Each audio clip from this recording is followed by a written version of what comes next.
Happy and great morning to each and everyone. 90 days fitness challenge. 31st day was almostly completed. Thank you so much God and all my activities. Hello my dear friends, నేను చెప్పినట్టు నేను రియలేటర్గా change అవుతున్నా అని చెప్పాను కదా. అయితే నిన్ననే మనం మన ప్రాజెక్ట్స్ ఏ హైవేకి ఉన్నాయో అనేది డిస్కస్ చేశాము.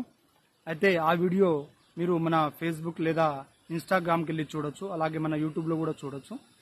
అయితే మనకు మెయిన్గా హైదరాబాద్కి ఉన్న కనెక్టివిటీ హైవేస్ ఏంటిదంటే, మెయిన్ మనకు హైదరాబాద్కి నలువైపులా ఏ హైవేస్ అనే కనెక్టివిటీలో ఉన్నాయంటే, మనకు ఒకటి హైదరాబాద్ టు విజయవాడ హైవే అండి, అనదర్ హైవే అనేది Sagar highway and Srisailam highway and ఏదైతే బెంగళూరు హైవే ఉందో బెంగళూరు హైవే, అలాగే మనకు అటు వచ్చేసి ముంబై హైవే, ఇటు వచ్చేసి వరంగల్ హైవే.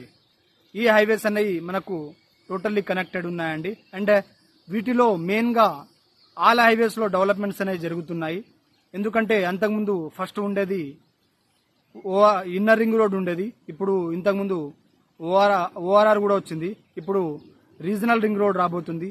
ఎవరైతే ఇన్వెస్టర్స్ ఇంట్రెస్టెడ్ ఉన్నారో ఓఆర్ఆర్కి మళ్ళీ రీజనల్ రింగ్ రోడ్కి మిడిల్లో ఇన్వెస్ట్ చేయండి. మ్యాక్సిమం మీ రిటర్న్ ఇన్వెస్ట్మెంట్ అనేది హైక్ అవ్వడానికి ఛాన్సెస్ అనేవి ఎక్కువ ఉన్నాయి. కాబట్టి తప్పకుండా వీడియోస్ అనేవి చూస్తూ ఉండండి, లైక్ చేయండి, కామెంట్ చేయండి. Thank you so much. Bye.